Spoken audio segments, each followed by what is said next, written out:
Kia ora koutou. Welcome everybody to this long-term plan workshop on public transport.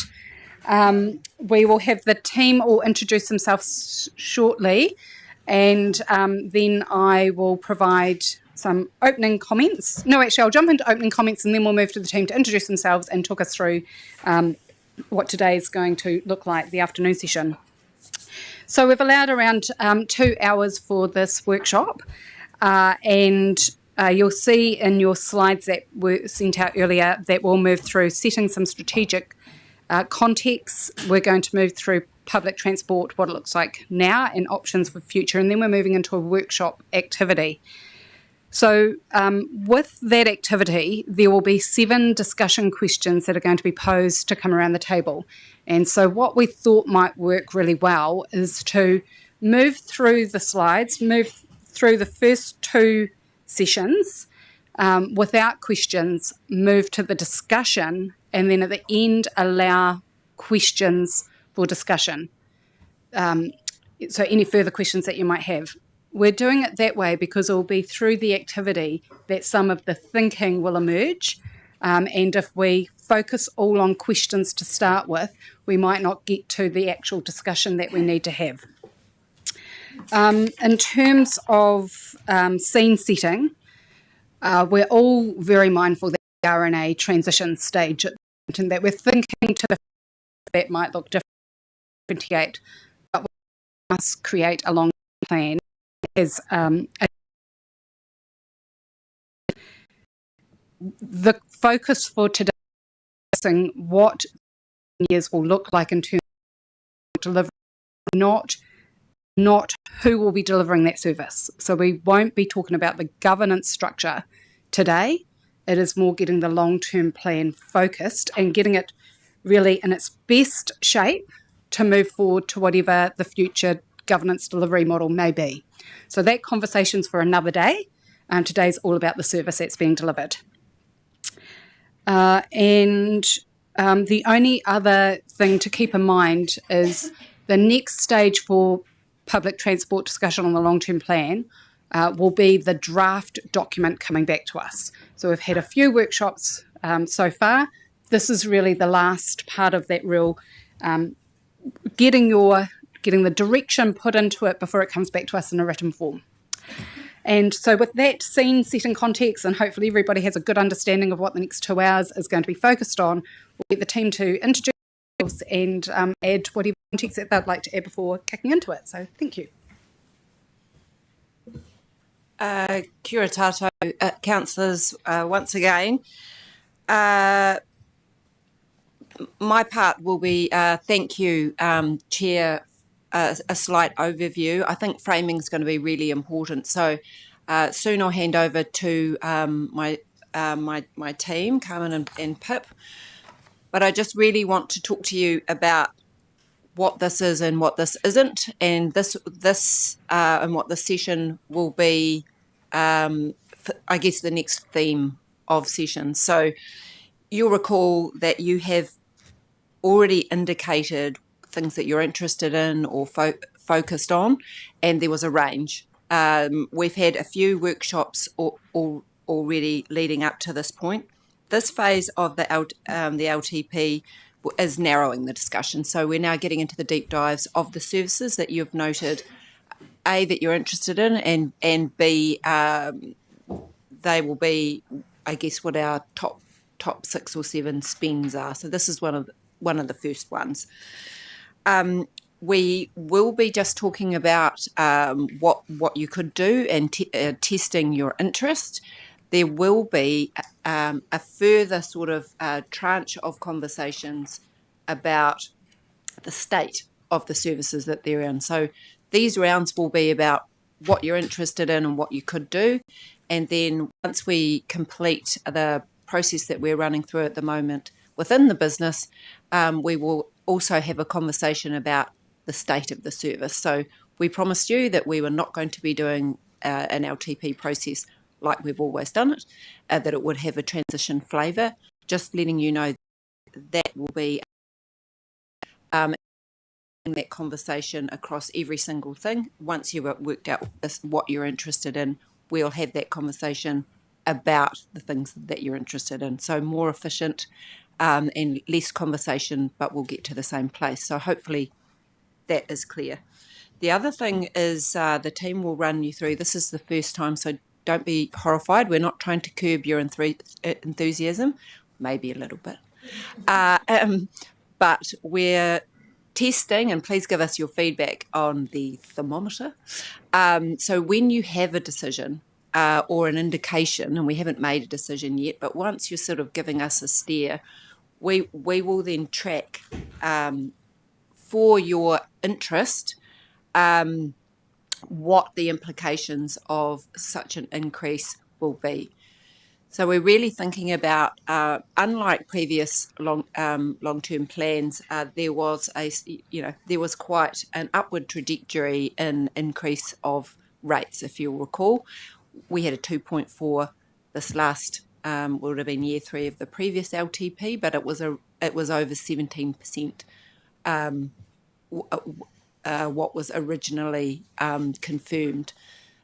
So we just really want you to be mindful of the bounds of what you've and the directions that you've given us, but by no means do we want to squash your thoughts, hopes, dreams and aspirations. It's just getting a bound around it. There will be another process. So by the time we get to signing off the LTP, or you will sign it off, there are lots more processes to reduce or confirm the amount of money that you want to spend or you want to ask for. So hopefully that's clear. I'll hand it over to the team, and again, any feedback on our thermometer or what would be useful, please give us that. Thank you. Thank you, Amy. Kia ora, councillors. We're just waiting for our slides. Yeah. Okay. So, if you have the copies of the slides in front of you, I think I'll just skip to the timeline slide. Oh, you've jumped ahead to the thermometer one. It's a goodie. Beg your pardon. Yeah, it's coming. Yeah. I wanted to point your attention first to our timeline. So we've just started August. Our window for the development of what goes into the long-term plan will be between August and the end of October, so that by the end of November we can bring to you that copy of the long-term plan and the consultation document in writing. That will see us in line to meet requirements for audit deadlines, and then on track to be able to consult with the community in early next year, and then finally doing all the necessary work to adopt the long-term plan in June of 2027. Can you believe 2027? And then I had also a really pretty slide that details the next couple of months, the schedule of workshops that we are. Thank you. That we are intending to bring to you. Just want to note that, as Chair, you said earlier, we're in a really fluid time and a time of a lot of change, and that means that things change around by the day, by the week. So the schedule that you see in front of you, it will be subject to change. It changed last week and yesterday. So please just note that we'll do our best to bring you those deep dives on each of the core services between now and the end of September.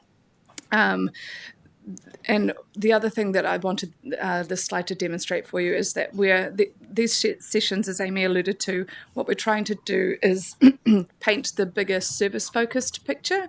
And the reason why PT is today is because it has, as a service, really tight timeframes in meeting the NLTP deadline to submit. So that's why we're talking to you about this service. And then in September and October, I will then start to focus on our transition-ready conversations throughout September and October. And I will turn over to Carmen.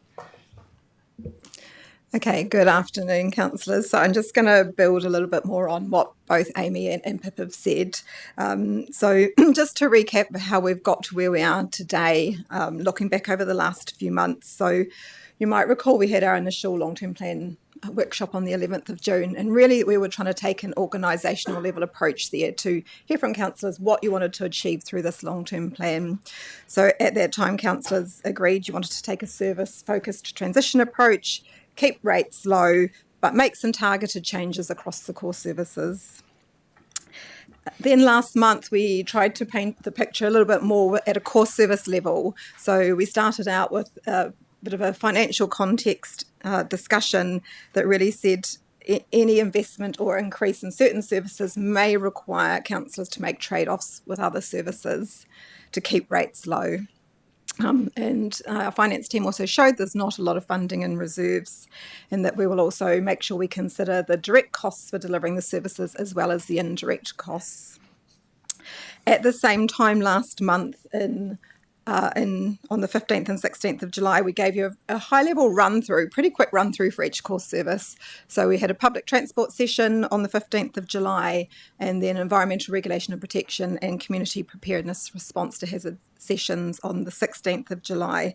So we were really trying to go from what's our whole organisation approach to this, to what does it mean at a core service level, a quick run-through, and as Pip and Amy have said, these next 2 months we want to take it down to the next level and look at each service individually and do more of a deep dive into what are the assumptions for those services, what's their priorities, what needs to be considered in view of transition. So we're trying to take you on this journey. We will then be bringing all this information back up to what does that mean for the full organisation towards the end of September and into October, with financials built in against that. And that's the time that if trade-offs have to be made, end of September, October will be the month to be having some of those, or having those difficult discussions to allow us to develop the long-term plan document in November. So I hope that kind of makes sense in terms of the journey we've been on, trying to take it down from high-level discussion in June, next level July, and now getting into much more detail at a service level. Thank you. So as Pip mentioned and Amy mentioned before, we will try to help you on this journey by having a thermometer. So give us any feedback on that. We're not design specialists, but if I just talk you through this. So we're trying to just give you this visual that as you provide guidance at this individual service or the core service level, what is the impact on rates for the community? And so if I look down where it says at the bottom of the thermometer, the 211 million, that is our total rates revenue for the financial year we're in now. So that's our starting point. Councillors indicated at the workshop in June a low rates increase, and the average of that was 2.9%. So we've indicated that against the thermometer, the 2.9%, that equates to about 6 million in rates. At the same time, when you've heard from the public transport team what their priorities are and provided the feedback last month, and that you'll talk through again next, that would be roughly a working assumption of about a 5% increase in rates. So we're trying to show that if you follow through with everything for public transport, you are already above where you indicated your level of satisfaction might be for increasing rates. For the other two core services, we haven't got far enough to determine what that might mean for total rates changes yet. But we will try to keep building this picture, but keen to hear back if this is useful or not for councillors. And we can build into this from one session to the next. But there are many ways to present this information, but we thought maybe a thermometer might be a good idea. But so, okay, I'm getting a few thumbs up, so thank you. So we will keep going with this and do our best. So just really where we are today, this is the first of the sort of deep dive service level workshops. Obviously for public transport core service really is dominated by our bus and ferry services anyway, but also looking at total mobility and community vehicle trusts. So for the team today, they really want to take you through the context, more of the context for the core service, get some more council direction, retest some of the assumptions and the priorities that were discussed in the last workshop in July. Don't even remember, that was quite a rushed workshop and we were running behind. team, and everybody did a great job to get all the information together, and the public transport team then had to leave the room with that information, and we didn't have time to feed back to councillors at the time. So while we're starting off with the game today with these services, is really because we want to be able to feed back what we've heard, and is this the direction you want to keep going for public transport. Also means that it will help the team, the public transport team, get ready for their NLTP bid that needs to be ready by the end of August. So it's going to fulfil two functions today. One is to keep helping long-term plan, but also to keep helping the other funding decisions. So unless there's any questions for the three of us, we will. Yep. Okay. Thank you, Tim. I just wanted to add, because I know this is a regular comment in the chamber, so we're not always going to assume that the arrow will go up. We are within the organisation looking at our work programs and looking at the things that are planned but may or may not go ahead. So there, don't always think that the 211 is rock solid and that there aren't efficiencies we can make, or there aren't things that we could do better. So that work is underway. So it's not always a plus. Every now and then there may be a reduction as well. And also, those during the process of focusing or giving us direction on what your key interests were, there were some things that you did put red stickers on. So those are the sorts of conversations that we will be bringing to you. So lest that's raised, as it usually is, I wanted to note that. Great, thank you. And we're not going to have questions after each session, but just noting, thank you for outlining the process in the long-term plan and where we are at this point. Thank you also for acknowledging that last workshop, it was a bit rushed. And the context that we didn't have, I think, was the impact of those decisions that would have on funding, which is what we will be doing now.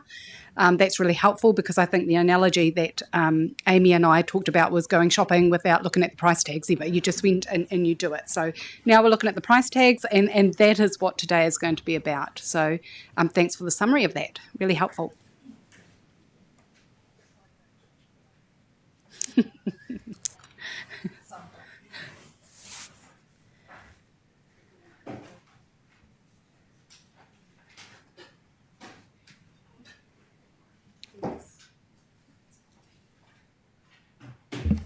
Kia ora, councillors. Okay, so we've got till 3:00. So we've talked about, this allows us to just have a little bit more of a deep dive and just give more space to the discussions around the chamber. The feedback that your guidance and assumptions you'll provide us today will help us to develop our draft PT work programme for the next 10 years. And essentially that kind of really leads into what the 10-year budget is as well. So I've got some slides to go through. I'll take the slides as read. I'll give you a little bit more context, and then we'll go back to some of the discussion points and allow those discussions around the table. So we've talked about, obviously, we're in a transition time, and what we've outlined here is a little bit more around what that means from a public transport perspective. Some things that's useful to note, we're going to be retendering our contracts for implementation in late 2029. So the tender process will be April, June 2027. So that gives us a really good opportunity to kind of look at what can we kind of get more out of in terms of our current contracts, but there will be a cost associated with retendering those contracts.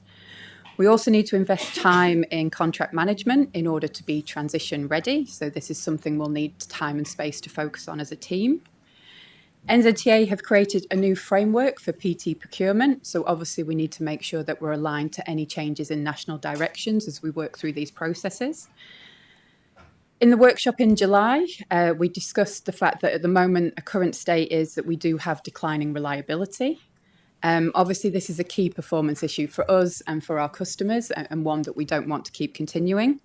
So customer feedback strengthens this as kind of a really key priority for our current network. So the focus on optimization, therefore, is really important in order to ensure that the current performance of the network is kind of meeting our existing levels of service.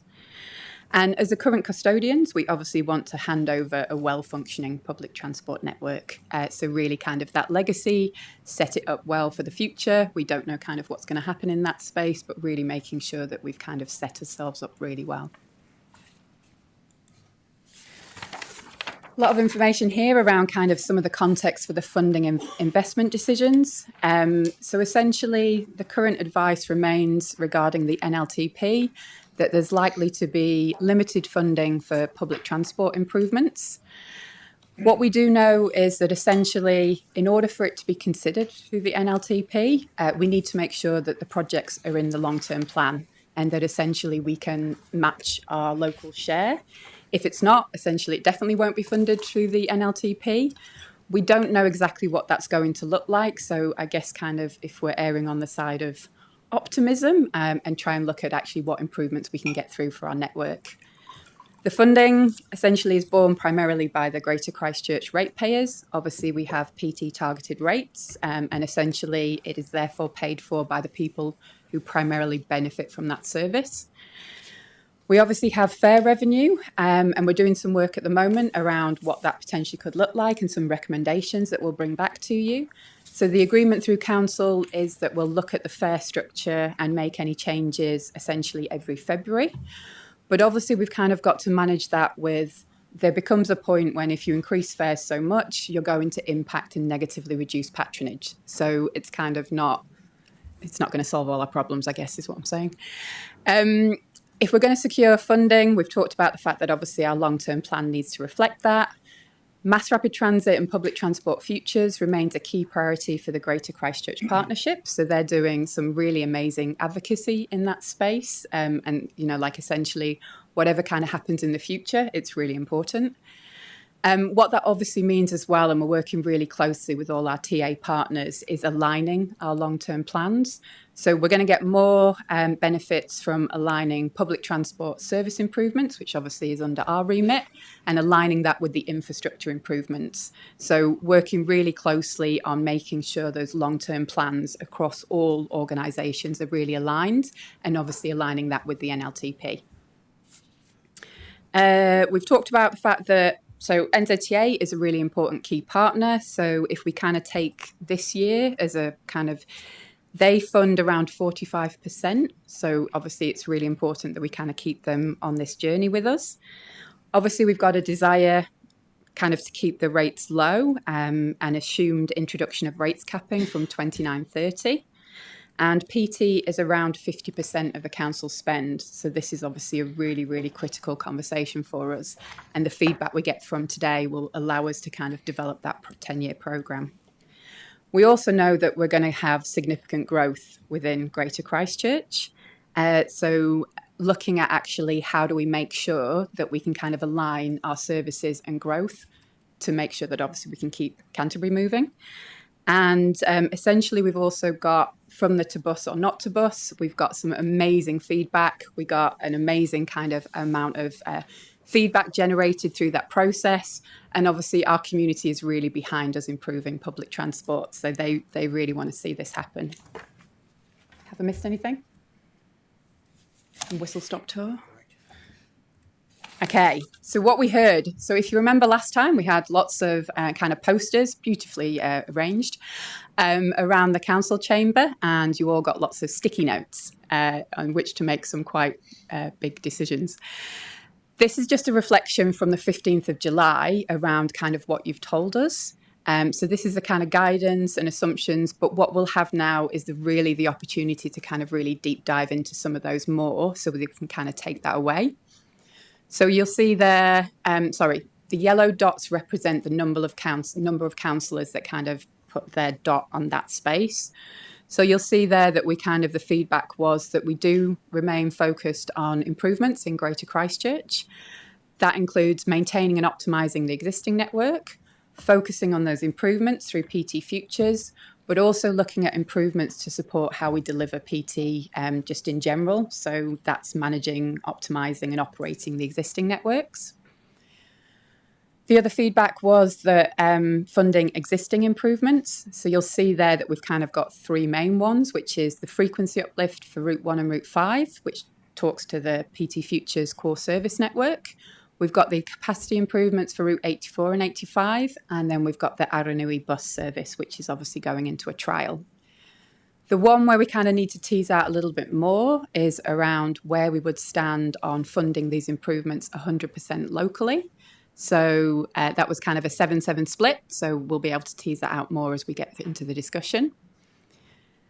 The signal was that we were still looking around funding, helping to support fund mass rapid transit and how we kind of keep that project going. And Jessie will talk to that a little bit later. And then we'll see there that there's a 5% rates increase to deliver PT. But essentially that is for keeping the lights on and the improvement activities for kind of back of house. That 5% doesn't include the PT Futures improvements, so those levels of service improvements. It also doesn't include funding for mass rapid transits in years 2 and 3. So essentially what we're signalling here is that it's a 5+. So we can talk in a minute about kind of what you get for your 5%, but if we really want to focus on those Greater Christchurch network improvements, it's an increase on that 5%. And that is a general rates increase. It's not the PT targeted increase. Okay, so we can dive into the activities. So we've talked about the fact that we're going to deep dive into each one. So that feedback you gave us, we'll take each one and allow that discussion around the chamber. That'll allow us to bring back a draft 10-year programme for discussion essentially at the next workshop. So just before we jump into, are we about to jump into the activity? Okay, I just wanted to make it clear to the councillors how this activity will run. So so the slides are grouped. So if we look at slides 17 to 19, they're grouped into balancing affordability, and we'll have about 15 minutes to talk about that, the question that's posed there about setting the direction on that. Then when we move into the next set of slides, 20 to 22, they're actually grouped on network improvements. We have another 15 minutes. Some have 10 minutes, some have 8 minutes. Ordinarily, the way that we've operated as councillors is first in, first serve, and that's kind of the philosophy I'll be taking. But when the time's up, and we're moving on. Otherwise, we'll be here for too long. However, in saying that, I'm also going to put in place a philosophy of those not yet heard as well. So there might be trumping the first in, first serve rule that we've normally kind of adopted to make sure that we actually have perspective of everyone around the table heard. So that's how it's going to operate. Hopefully it's nice and clear, and we'll jump back to Sonia. Okay, I'm going to run through kind of my background bits really, really quickly because then that'll allow that discussion. So here is just kind of an overview of the trade-off, which is a really challenging one. So essentially what we're looking at is if we're looking to improve our public transport outcomes, essentially there is a requirement in terms of we need increased investment in order to do so. And you'll see there we've kind of put what it would look like in terms of if the investment is really constrained versus what it would look like if we think about a higher investment level within public transport. We've talked about the 2 key strategic objectives, so keeping rates affordable, improving public transport. We know that both are important. The challenge is determining the appropriate balance. We kind of talked to in the later slides around, once we've teased out this discussion, what maybe an appropriate balance might look like in terms of 5% plus, and if we think back to the thermometer, what that might look like. But here it's kind of, how do we look to reconcile a low overall rates increase with that 5% plus increase in rates for public transport? Right, so this is a time that that you get to actually have a discussion around this. So the question for you is to really give some direction on what you think are the appropriate rate increase for public transport in a 10-year work program. We've got 15 minutes for this, so if you have questions before discussion, then please feel free. So we'll start with Councillor Campbell, then Councillor Faulkner. I have a question about MRT. I did some thinking after our last workshop. And I realise that it's touched on later on as well. Given our current environment and that this is pretty much a Christchurch only program, if we were to say funding for something that won't happen in our lifetime goes back to the council that will be responsible for it in its lifetime, what effect would that have on the 5+%?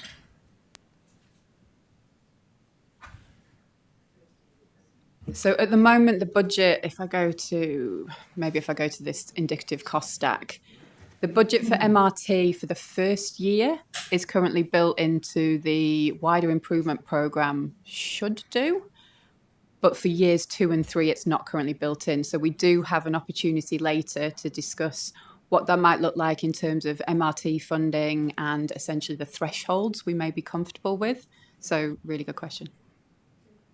Can I just clarify there? So that wider improvement program should do, is that 0.8% all MRT funding, or is it only partially MRT funding?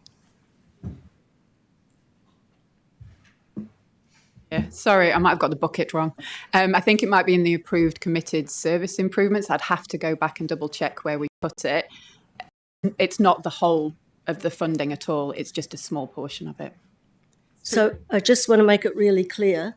This is not a question I would be remotely asking if we weren't facing the current political climate and our demise.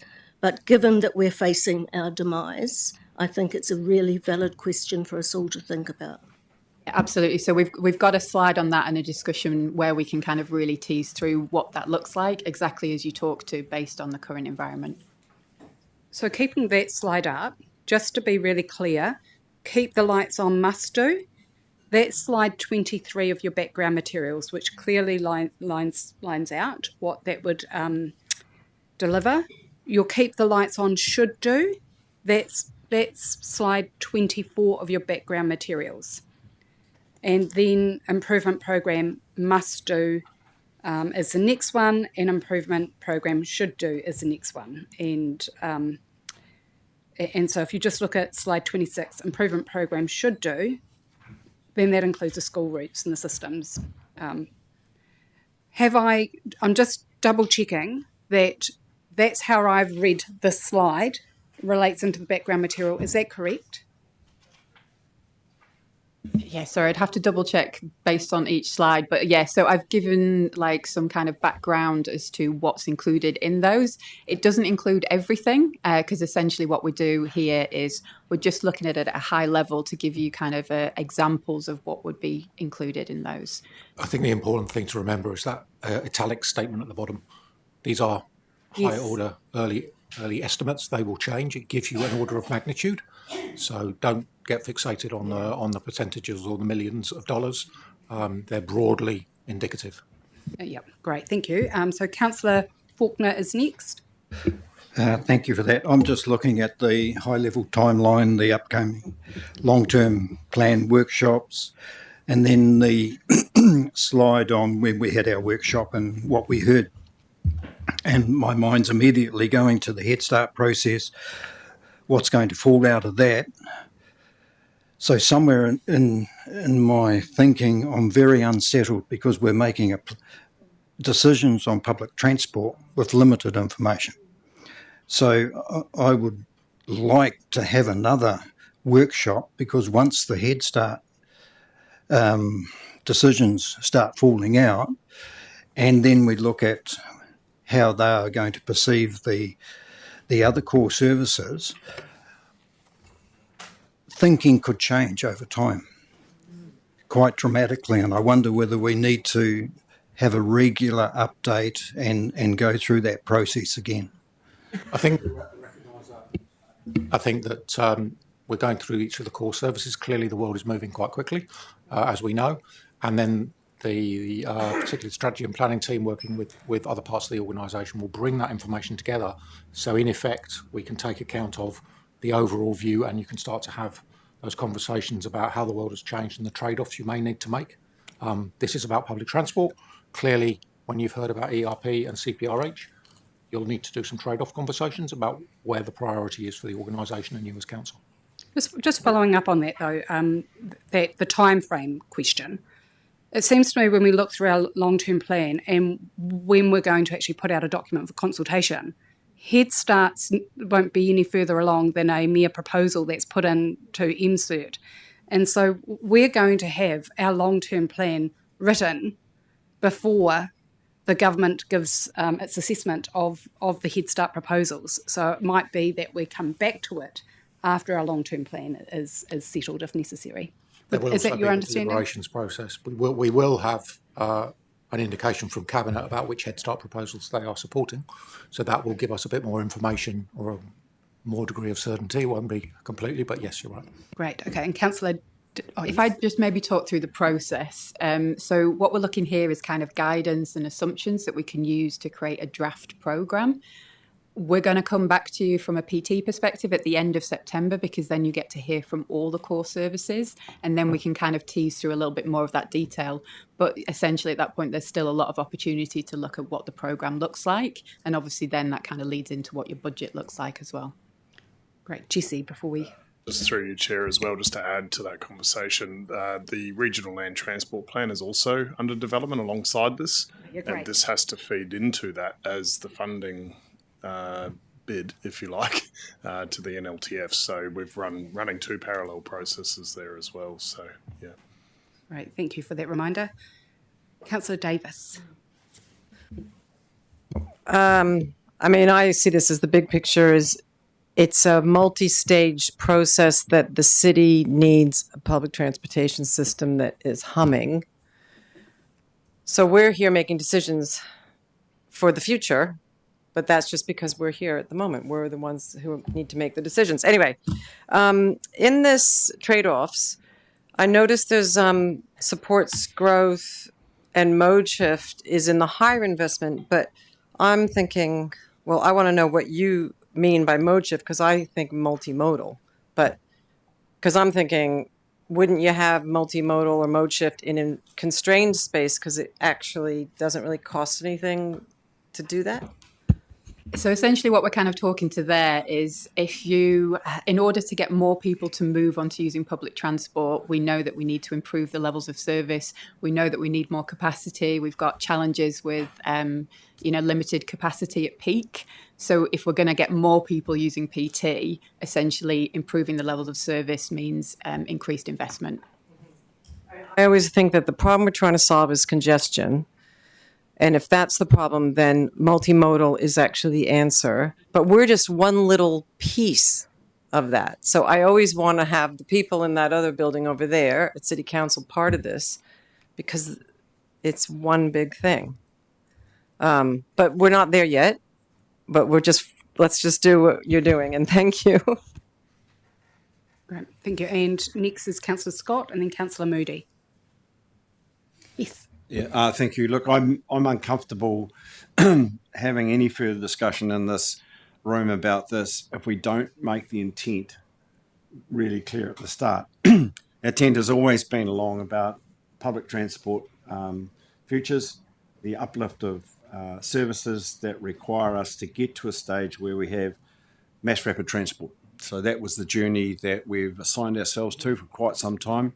I think we need to stick to that and not second guess what Hereford Street would do, because who knows what they'll do. Wow. And we've got responsibility for service, and so I think that we need to take this discussion forward. We've already had comment from NZTA that we're falling behind in terms of what we're trying to provide here. So I think our intent should be, and this is the way I'm going to play this, is like we want a world-class transport system in Christchurch, and that's what we need to focus on here. Because if we second guess what a TA might do, well, you know. Okay, thank you. So, Councillor Moody. Thanks for this. Well, hopefully an easy question. I'm not sure. I'm just trying to get my head around like where the money comes from. So am I right in thinking that all this public transport money we're talking about is raised from Greater Christchurch? Is it via a targeted rate? No. So rates, general rates, fares, and some government funding, is that? And some targeted rates. Yeah, so in the Greater Christchurch area, as you say, it's targeted rates, not general rates, targeted rates, fares, and NLTP funding from government. And then there's a sprinkling of Crown funding that comes in on a whim, on occasion. Yep. Yeah, thanks. And so within that targeted rate, are we talking about, like in this LTP discussion, sort of what level that targeted rate should be at? Is that what we're talking about? I guess we've kind of lifted it up, which is, so even though it's a PT targeted rate, obviously the amount of money you need to collect from a rates perspective has an impact on your kind of general rates increase. So your overall rates increase. So we've tried to position it in that way because it would be really difficult for you to think about the rates increases over the different core services if we were talking just to the PT targeted rate. So Timaru would have, like they have a targeted rate. We have targeted rates for CTV provision and total mobility. So different people will pay different amounts depending on what access they have to different services. We're kind of looking at it at more holistic level, which is kind of where do we feel comfortable sitting from a kind of overall rates increase. Thank you. And so what we decide overall through these workshops, it won't only affect ratepayers in Greater Christchurch, will it affect ratepayers right across Canterbury, I guess would be the final question. Yeah, so as Sonia tried to outline, the numbers you've seen in terms of the thermometer is the impact on the total rate rise in Canterbury for those PT investments. So the impact on the targeted rate households will be higher because it's targeted. But as Environment Canterbury rate step change, it's approximately 5%. Those people who don't get applied a targeted rate aren't paying that 5%. It's only the targeted rate folk that are paying it. But the 5% increase is Canterbury Regional Council's total rate increase. Okay, thanks. So only the people who are paying the targeted rate would sort of get the bill, but it would affect our overall rates rise, region-wide, because it would be part of the costs that we impose on our ratepayers. Okay, thanks. Okay, so because we are finishing this up in 1 minute, we've only got one more person, which is Councillor Ward. And then we're going to move on to the next slide. But this part is doing the temperature gauge to go. Does 5% sound about right? If it's going to be more than that, then it means if you don't want it just to include those background slides information, if you want more than that, then it's going to be more than the 5.5%. So this is a temperature check, really, on the 5%. So Councillor Ward, and then we'll move on to your next Starting to get concerned. I'm a ratepayer in Christchurch as well. Is 5% going to be enough, given the fact that in the future we've got road user charges looming? We've got higher, reasonably high inflation, and I'm a bit like Peter. I just don't feel comfortable about where we're heading currently. Sorry, the 5, either keeping the lights on, do the must-dos, the should-dos, which includes the RUC and includes, what was the other one, sorry? I mean, the blunt answer is if you follow Councillor Scott's lead of you want a world-class public transport or even a public transport system that is equivalent or similar to that provided in Wellington and Auckland, 5% will not get you there. And so, sorry, the 5%... And what time frame? 5% is excluding PT Futures improvements at this point. So it's 5% plus. So whatever we are happy to put in from an improvement perspective, that would be additional on top of that. So if we're willing to put another 3% in to improve improvements, then 8%. Yeah. This is just keep the lights on. That's not enough. And a bit of improvement. Okay, so you're trying to get a temperature check, and I think the best way probably to do it would be, we've now had some discussion. We know now what 5% gets us. It's outlined in that slide before. It's been detailed in the background materials to everybody. And we've had some feedback to say we need to go higher than 5% to continue with the work, the improvements that we wanted. Is that the general feel? And raise your hand if you're absolutely allergic to going higher than 5%. So about 4 or 5 of us are against going higher than 5%. 5.5 is what is going to give that minimal work program that has been outlined. And there's one assumption in that, in what you just said, and that is that the money has to come from rates rather than from fare recovery. And have we explored the way we finance PT properly? And the answer, as far as I'm concerned, is no. The key challenge, as Sonia explained in the fares area, is that for very good reasons, council previously decided to introduce a flat fare, reasonably low level to increase patronage, which it succeeded in doing. There's very good evidence to suggest that whilst higher levels of fare in the future can be sustainable, they need to be introduced in a reasonably slow and graduated manner. If you put large jumps in fares in at any particular point, you get an allergic reaction from the travelling public. And so whilst fares can play a role, it will be over time and it will not make a significant difference to the numbers we are currently talking about for this LTP. Yes, thank you. And you have outlined that in the background material, the impact that fares would have in patronage. So thank you. We'll move on to the next area that's seeking some direction, which is the improvements. And we've got until 2 p.m. for this one. So this kind of is a flow-on conversation from what we've talked to. So essentially, in the last workshop, the feedback from council was we still want to retain, obviously, a focus on keeping the lights on. We want to look at optimization. So how do we manage, monitor, and optimize the network? So as a kind of reminder, optimization is focused on delivering the existing levels of service. So it doesn't get you improvements. It's looking at how we better use the resources that we already have. And you'll see there's a key focus on improving reliability and making better use of the existing resources. Then we've got kind of on top of that stack is looking at the targeted improvements.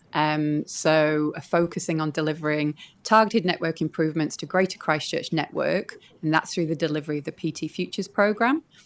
Prioritising improvements which have the greatest bang for bus. So what we'll look at is a prioritised list. So we can kind of look at actually, obviously, there's a finite amount of money that we could put into improvements. Currently, there's no changes planned outside the Greater Christchurch network, so we will be bringing back to you the overview of the work that we've done on the strategic framework, and that was looking at new service requests outside of Greater Christchurch, but this is purely at the moment just focused on those Greater Christchurch network improvements. And the draft LTP will include 3 versions of the improvement programme. So they differ in pace, scale of delivery, and obviously kind of the outcomes that you get through those programs. So really this just allows us, based on kind of the conversation we've just had around affordability, is just confirming the above assumptions that essentially we still want to look at when we create this 10-year program. It's focused obviously on keeping the lights on, so we maintain our existing network and we do that well. We optimise, and that we do those target improvements over the top of it as well.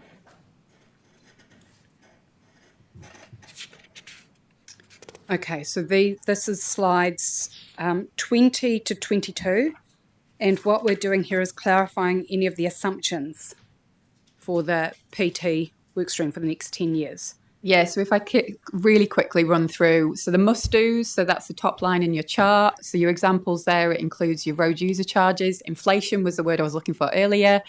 Total mobility, contract renewal, equipment replacement, depot development, asset control. NTS will have some localised costs as part of the implementation of that system. And we do have some costs related to software, just to kind of keep the network running. So that's why we've called these must-dos, because essentially they sit outside of our control, but we do need to account for them in our LTP budget. So we have done in that kind of top line, which is keeping the lights on, must do. So we've built all that in for you at the moment, and that's what leads to that 5%. If we quickly talk to the total mobility scheme, obviously we know it's a consumption-based model. It's demand-driven, so essentially the cost is the cost, based on kind of the usage. From the 1st of July, the government reduced the maximum subsidy, as you're aware, from 75 to 65, and we've reduced our maximum fare cap. So we do expect this to have an implication on demand and therefore cost. As we know more in terms of as we can get true figures, we can forecast better. We have reduced the budget by 20%, assuming that there is a lower demand based on kind of the cost, because it costs people more per trip. This is a really key conversation as well, because essentially you'll see there from the slides, total mobility is the 6th largest budget in 25-26. So it is a really kind of important conversation. And we have built that already into kind of that cost stack that we've provided for you. So really it's the discussion around confirming the assumptions, and that we want to make sure that we build a program, 10-year program, that includes keeping the lights on as kind of your basic minimum. We build optimization into that program, and that we build those targeted improvements. Yep. So we have until 2 p.m. and we're really testing if these assumptions are the right assumptions for us to make. Based on the last conversation that actually talked about increasing rates, I would expecting some people will be saying these assumptions are not quite right and why they're not. But let's start with Councillor Mackay. I think the assumptions of the must-dos are correct. I do think that we need to look at our fare structure. I know that we've made some decisions around that, but it doesn't stop us revisiting it. I think that given the context of cost of living, fuel increases, we seem to have plateaued a little bit around people that are using public transport. Is that a fair comment? Can somebody just say yes or no before I rabbit on something else? So it has plateaued, but not necessarily for that reason. It's because essentially we've run out of capacity at peak on a number of our core routes. Okay. So thanks. Carry on. Just to add some flavour to that, since April this year, so April, May, June and July, we've seen substantial growth in patronage, predominantly driven by the fuel crisis and cost of living challenges. It would be interesting for us to actually have a little bit more understanding of the tension between those two before we make some decisions, because I do think given a 5%, I personally can't take that out and talk to my North Canterbury bus users or the people that get targeted in North Canterbury. I don't think they'd be very happy in year one. But what I would be keen on is for you to be thinking about how we can stage this stuff. I don't disagree with the must-dos. I think that over that 10-year time frame they've got to be done, but I'm more interested in how they are staged and the implication on the 5%. Sorry, I'm going to have a say on the 5%. I just think that's a lot of increase in targeted, because my concern is when we go out for consultation, and I hear that we're going to go out with sort of 3 levels of service, is how do we really hear from the ratepayers? We hear a lot from users and the benefits to them, but I don't think that we actually really get a clear steer of how ratepayers actually feel, because there is a wide range of people. Some are happy to pay, some aren't so happy to pay. So I agree with the must-dos, but I do think we do need to look at perhaps our fares, our concessions, and even the charge for total mobility. Let's be brave and have that discussion. Right. Councillor McKenzie. Well, I just go back to my point before. We're still proposing effectively just to put this all on rate rises, and Giles gave his opinion, and that's a valid opinion, but I'm not sure it's the end game. And I note that the only bus service I used to use regularly has had a 50% increase, which is the airport shuttle from Wellington Airport into the city, and it hasn't changed patronage at all. So I'm not convinced that, and if we're running out of capacity at peak time, it tells me that simply that actually an increase in fare recovery as opposed to just loading everything onto rates, or even signalling in the LTP that we're going to have a substantial shift into greater fare recovery or user pays, may be something worth considering as a way of funding our improvements, as opposed to just landing on ratepayers. And Nick made the point that he has a house in the city in here, and it would seem to me that there's a huge development of inner city accommodation that's happened in the last, since I've been a councillor. And those people are moving into the town because they don't need to use public transport. They can walk everywhere. And yet they're the ones who are going to, because their values tend to be higher, are paying a higher rates rise than a lot of the people who actually use the service, which lie out in the less wealthy and suburbs to the further out. So we seem to have the settings wrong from a user pays, equity, and a who can pay basis. So we have next is Councillor Davis and then Councillor Sunkel. And for those of you who were saying 5.5% might not be enough, then, I would encourage you to look at these assumptions and give some feedback about why these assumptions might be wrong. I'm wondering, as we go forward and we're going to start doing zones, right? Because we'll know the zones because of the cards. So can we figure that into here? If we've got 3 zones, why wouldn't we just project out whatever it's going to be, 6 months, and plug some figures in here to charge more? I mean, if you're in Rangiora, Claire and I were just talking about, you take away the targeted rates out there. I know you need them, but basically if you're filling up your car and it costs you $180 and there's buses on because we have capacity to put more buses on, and you're charging that person only $50, that's $100 in the pocket of that person every week that they could buy food with. So I just think we need to think a bit more cleverly about what services we can charge more for, particularly airport, things like that, and get more money out of the fare box to help. It's not going to be the answer, but it'll help. Is that what you guys are thinking when we start doing zones?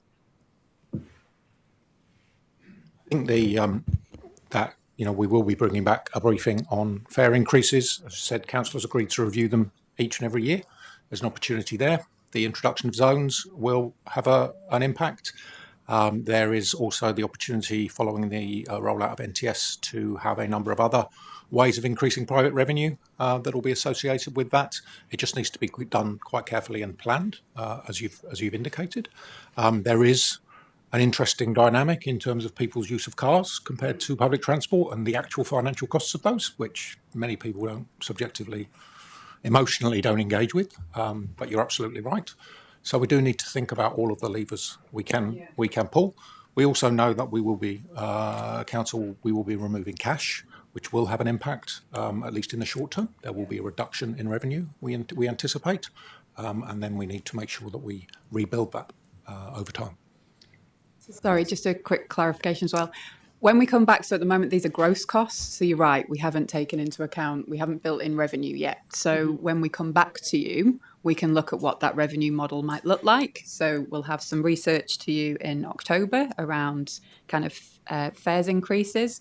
At the moment, we have assumed that the 2 zones already kind of exist because obviously the reason for the delay is NTS. So that in itself won't get us an extensive amount more revenue than we already are collecting. The people in the middle. But yeah, so we'll do some research, we'll bring that back, and council will have the opportunity to provide some feedback into what that revenue models could look like.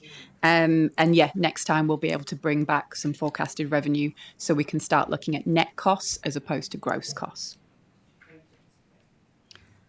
Great, thank you. And these assumptions, before I go to Councillor Sunkel, these assumptions that we are developing, they are based on what's been proposed for delivery through those background documents. One thing that's not, and we're focused on talking about how we, like the fees, how we actually charge for these services, but that's not an underlying assumption in and of itself, is that our fees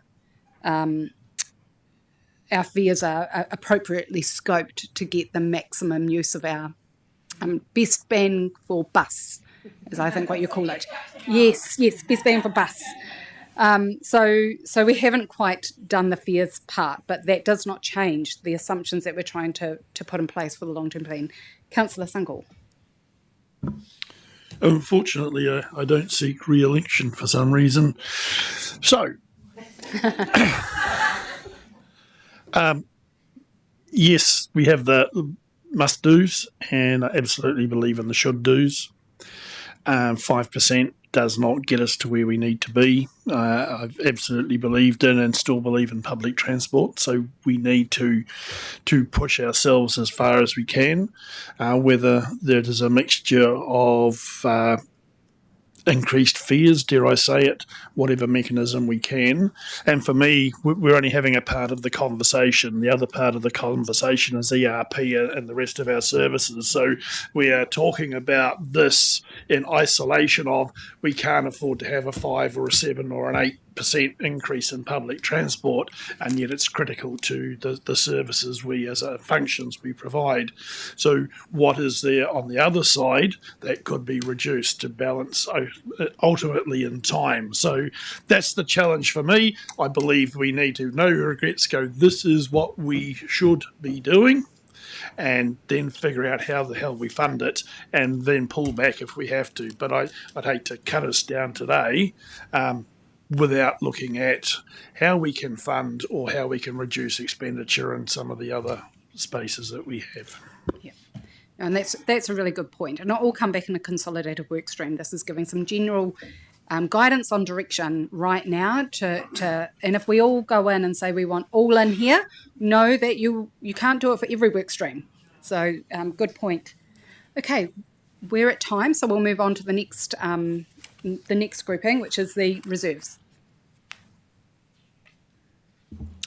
Okay, so this one may be not as complicated. In terms of public transport reserves, as you know, reserves exist to help manage uncertainty and absorbed shocks. So essentially, examples of those would be that we've recently encountered would be COVID-19, the fuel crisis, and obviously we had the earthquakes previously. So these funds allow us to maintain the existing network, essentially. We talked about in the last workshop around the balance, and based on kind of our discussions today, we will go away and look at kind of what those assumptions look like, where we kind of will hit the threshold, which is currently 5 million. We do know there's limited funds available, but public transport does have a healthier looking balance when you compare it against the other core services. So we do have some potential to fund some one-off costs. Through the last long-term plan, essentially council did decide that we would use PT reserves to fund certain agreed one-off costs. So what we're kind of looking at here is some feedback and kind of some guidance on how we should tactically use PT reserves, i.e. should we still kind of keep applying that principle? And then is there any risk appetite to go below the PT reserves? And I know Giles is going to step in here because essentially that wouldn't be our recommendation in terms of going below that threshold of 5 million. I think that, our advice, my advice from a financial perspective was the reserves are there for a purpose.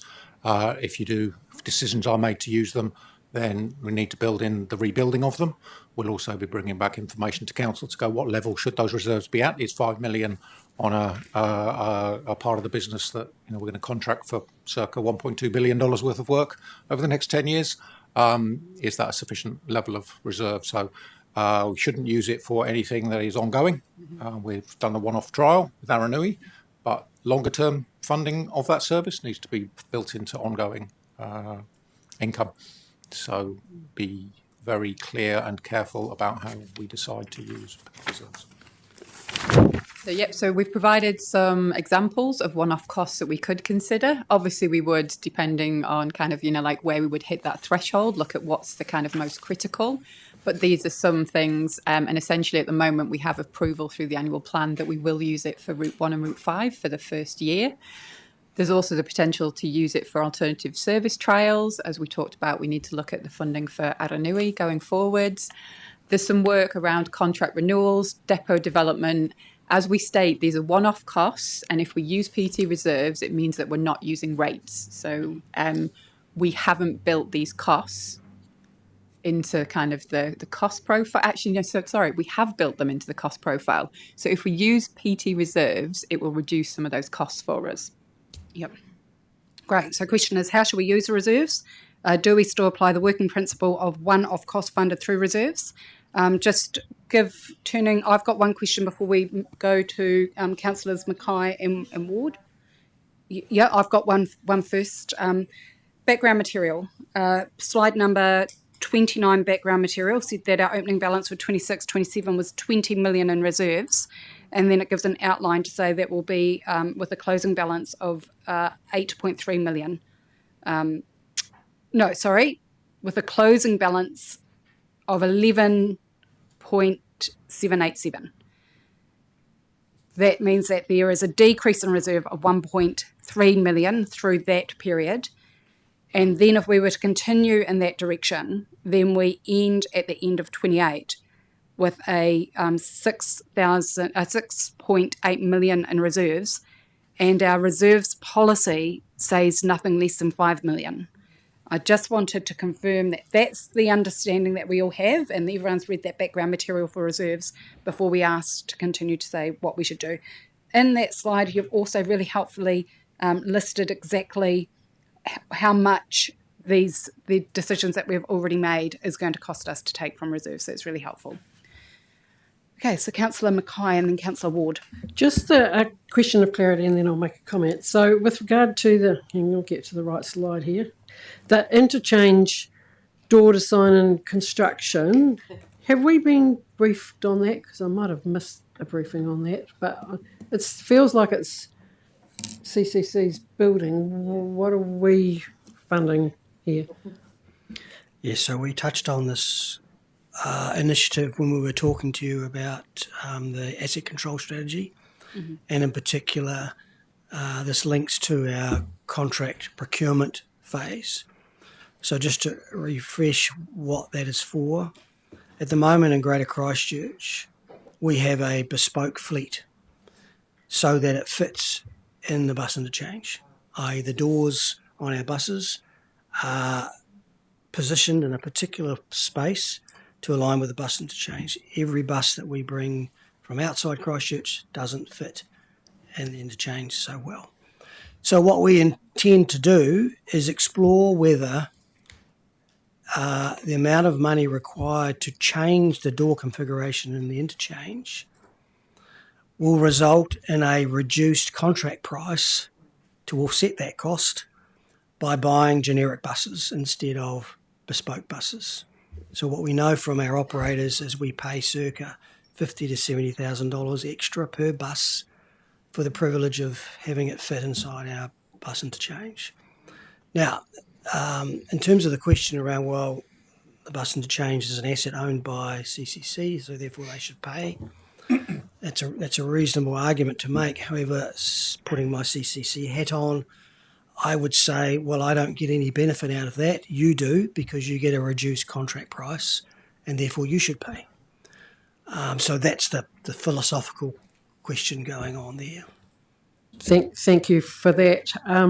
Look, from a perspective of using our reserves, we've basically committed them already, I think, unless NZTA was going to come in and fund a business case for. No, yeah, that's exactly right. That's what we've been told, isn't it? For 1 and 5, so we know that we're going to be using our reserves up for those. So that's committed and pretty much takes us quite close to the wire from my perspective. So, and these examples that you've put here of one-off costs, I think they could be staged through the 10-year program. That's how I'm feeling. A number of those initiatives are designed to deliver value over the longer term, but obviously require some upfront investment. Right, Councillor Ward. Councillor Mackay has actually asked some of my questions, but I'm of the same opinion as hers. By the end of this, we're going to be running pretty close to the wire, so I'd be reasonably reluctant to eat into our reserves anymore. I think you've always got to have a buffer given the inflationary costs we've got going forward and other things like that. Just one, you've got fleet midlife refurbishment. What sort of figure is that per bus? It really depends on the state of the vehicle. So in the requirements for urban buses, which is a national standard that's applied to the fleet in New Zealand, it requires new vehicles to have a 10-year midlife refresh. And typically what that means is the interior of a bus gets ripped and replaced to make it look new inside and feel nice and what have you. And the purpose behind that is to continue to ensure that the fleet is attractive for people to use, is comfortable for people to ride, and therefore encourages further use. The cost of the refurbishment, as I say, it really depends on the state of the vehicle at that time. So I can't really tell you a number. If I were to guess, I would say between $40,000 to $70,000 to do one bus. Okay, I have just one more question, but it might actually be jumping forward to the very next question, which is about the Route 1 and Route 5, but it does actually relate to the reserves. So in reserves, it appears to me that for this year, we'll have $1 million that will be spent on Route 1 and 1.3 million on Route 5.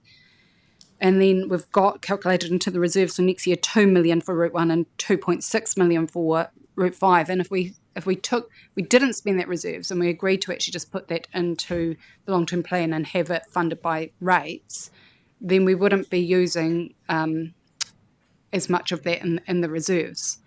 And so my question is, even though we made that decision as part of the annual plan, are we going to be remaking that decision as part of the long-term plan about where it should come? And perhaps that might be actually the next question that you've posed to us. Stuart might want to add some detail. If you recall, when Council made the decision to commit to fund the current 26-27 costs on the assumption that NZTA did not provide funding for a successful business case, we did indicate the costs that would need to be incurred in 27-28, but that decision would need to be confirmed or revalidated during the long-term plan process. No, that's really and depending on the outcomes of what NZTA decides. Because A, is the business case approved? We're optimistic about that, but no guarantee. And then, are they going to fund their share? So we say slightly less optimistic about that for the current financial year. Great, thank you. We are ready to move on to the next question. Slide 25. Essentially, kind of a lot of these conversations flow into each other. So the feedback we got from the last workshop was that we wanted to still fund existing improvements that we've agreed to. So essentially, you'll see up there, that was the frequency uplift for Route 1 and Route 5.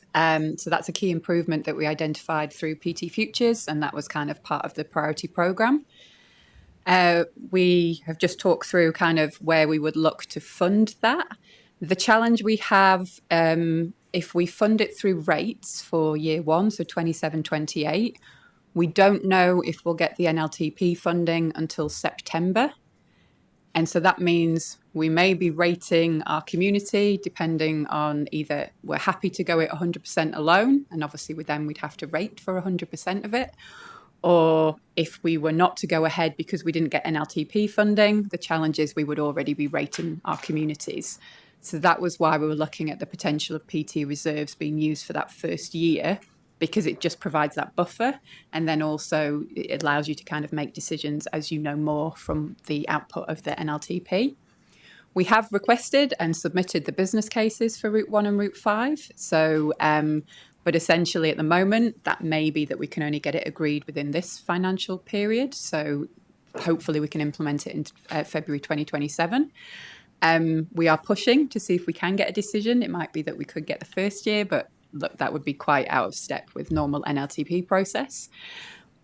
We will know a little bit more come the 20th of August. So essentially that's when it's going through to NZTA committee. So we will be able to come back and bring back kind of the feedback that we've got through that process. But we do have some decisions that we need to make. And obviously we have uncertainty around co-funding. Aranui, it's unlikely to reach the threshold to secure funding through the NLTP. That's kind of that's the honest opinion at this point. The focus is obviously on community access for a socially deprived area. And subject to a successful trial, if we want to maintain that service, therefore we need to fund it 100% through local share. And I guess it's kind of confirming that we want to build that into our LTP. We've also got capacity improvements on Route 84 and 85, so Rolleston to the city. We're providing additional capacity and improved timetable. We've already had strong demand evidenced through the trial with Bentley's. And as you know now, obviously we're taking over management of that service. Is that what I say? Again, that's currently funded 100% through local share. It's funded by Selwyn PT targeted rates because essentially they're the ones that benefit from that service, but it does have a rates impact. We are requesting to see if we can get funding through the NLTP as part of the continuous programme. But again, we won't know that outcome until September 2027 once the NLTP has been agreed. 2027? Mm-hmm. Yeah. God, it feels miles off. Yeah, unfortunately so. So really the kind of question here, and councillors were quite split in terms of how much are we willing to locally fund projects, improvements 100%. So we've got 3 up there that we kind of know of. We want to continue with these potentially. So really it's kind of, are we building into the programme these improvements? And therefore, are we willing to 100% potentially fund those? Okay, so looking for a steer. We've got about 5 minutes on this one. So steer of direction, we'll start with Councillor Campbell and then Mackenzie.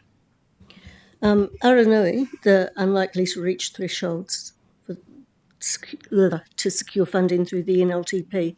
Can you give us some indication of what those thresholds are?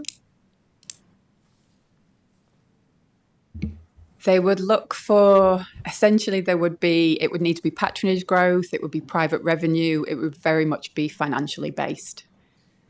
And obviously, we're talking about actually what the thresholds are that we would be comfortable and happy with, accepting that it's a slightly different service and that, obviously the reason that we're putting it in there particularly is community access. So that's fine. I just wanted to know, and it just means that we need to make sure that the community is aware of that, so that they have every incentive to prove us wrong.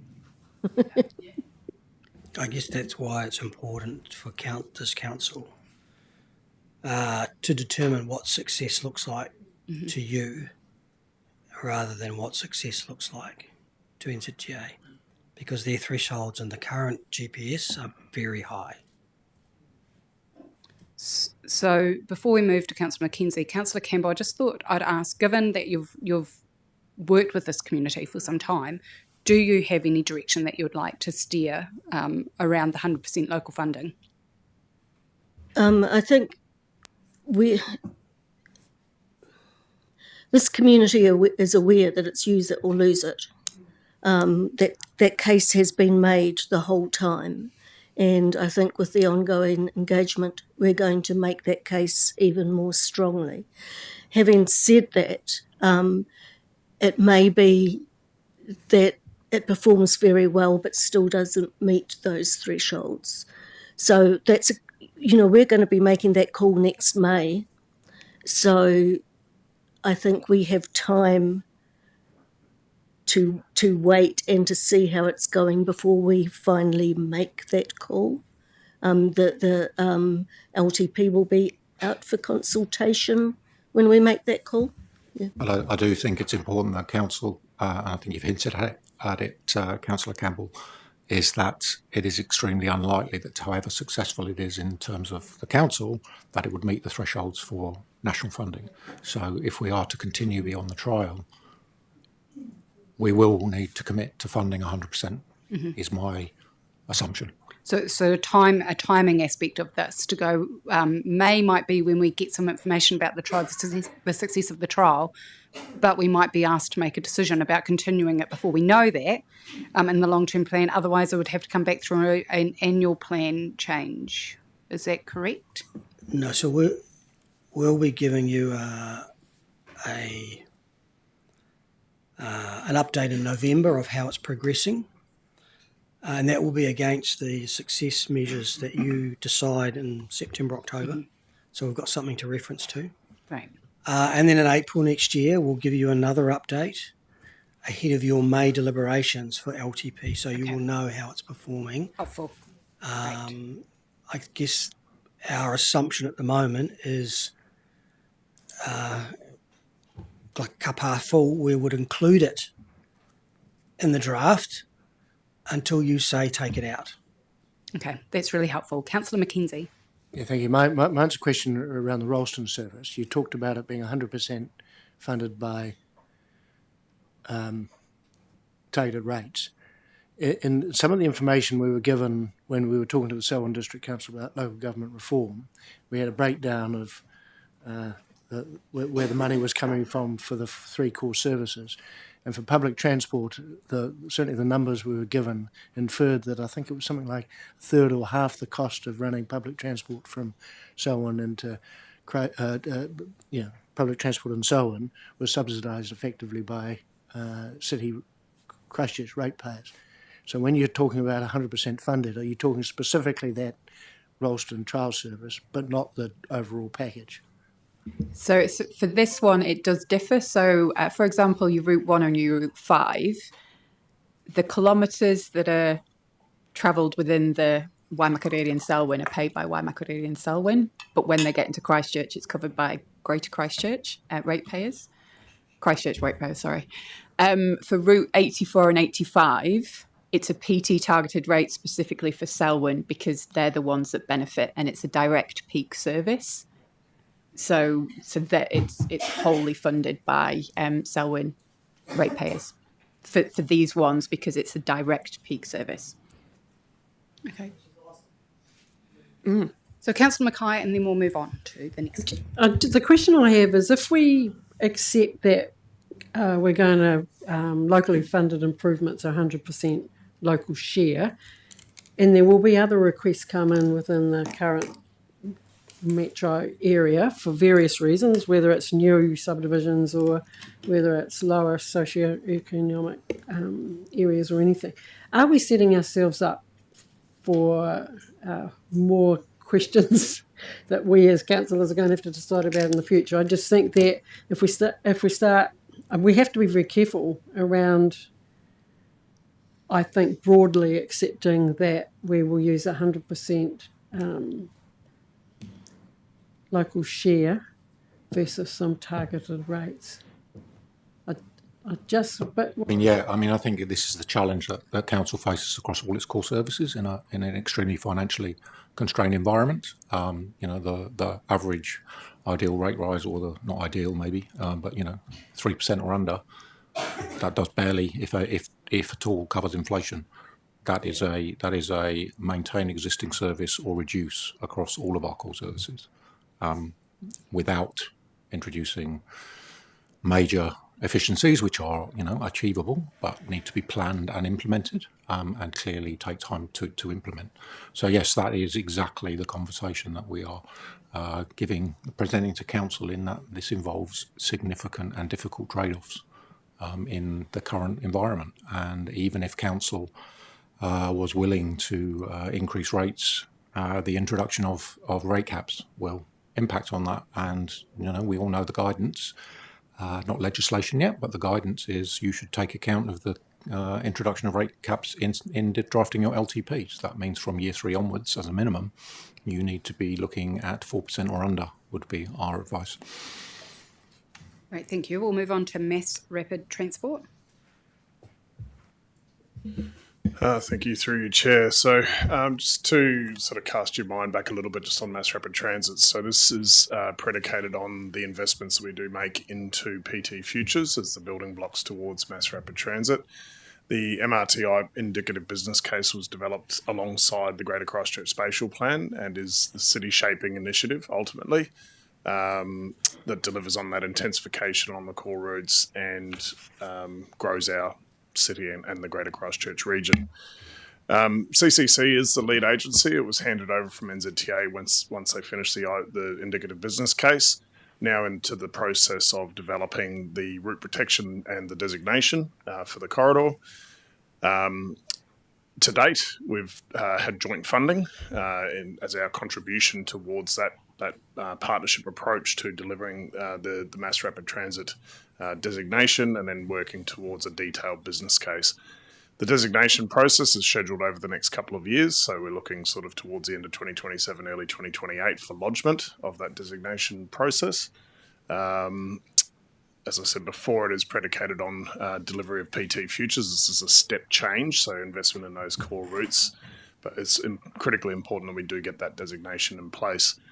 The funding that we're currently spending through this current annual plan is towards a lot of the technical assessments that support the designation process. So when you get into an RMA process, or under the RM reforms, what that looks like, a designation requires a whole range of technical and planning assessments that support that corridor as proposed.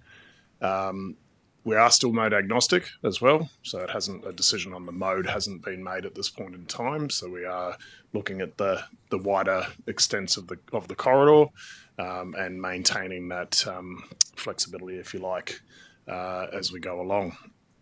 Currently, this is 100% locally funded. It's not received any National Land Transport funding for the process. As I say, it was NZTA did do the MRT indicative business case, which was quite an extensive, expensive process to go through, and then they handed that over to Christchurch City and ourselves to deliver that designation. So on the program on the right-hand side there, you've got some indicative budgets over the next 2 years as our contributions to that partnership approach. A couple of other things just to note.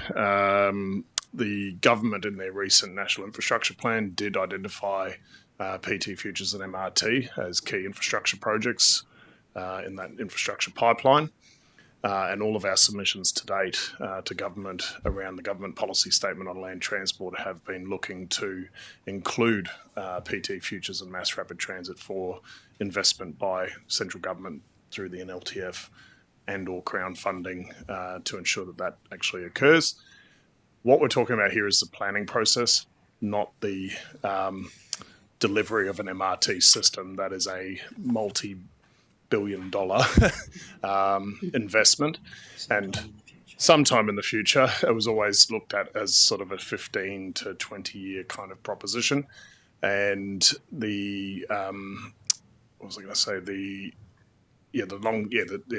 that's a long-term proposition, and so this is the planning process that we're going through at the moment. Sorry, the other thing I was going to say is there's a property discussion happening as well, because when you look at a designation, you need to look at the extent of that designation and what properties may be affected by that. So there's a property work stream that runs alongside the technical and planning, which does obviously require investment in the future as well. So this is us working in partnership. Giles sits on the MRT steering group, and Mark Gregory from our PT team sits on the working group.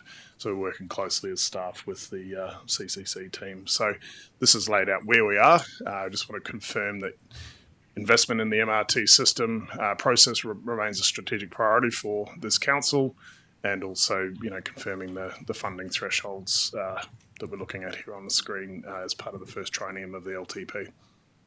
Just to add to what Jesse said, yes, I mean, it's this tension between the question that was raised by Ashley and the comment that was made by Peter is we believe this is something that GCP is advocating for.